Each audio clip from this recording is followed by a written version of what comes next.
¿Qué tal, Facundo? ¿Cómo estás? Estamos en nuestra clase de guaraní.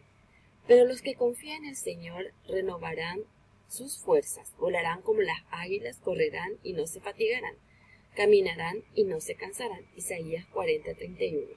Qué bueno que las fuerzas que tenemos nos da el Señor. ¡Qué bendición! Vamos a comenzar entonces con nuestra clase de guaraní. Vamos a estar viendo lo que es ortografía, el uso de pso. ¿Qué es pso? Jaepti El pso es una consonante que siempre va entre dos vocales y forma sílabas entre la vocal que sigue. Por ejemplo, ki, acá tenemos un pso. Ka'awupe oí kai, en el bosque está un mono.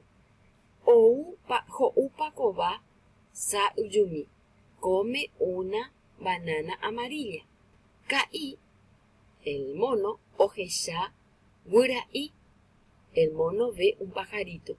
Ja, ojo, oyapoma sarambi, y ya hizo un desastre, dice. Entonces vemos que acá tenemos palabras con pso. Vamos a extraer, ¿verdad?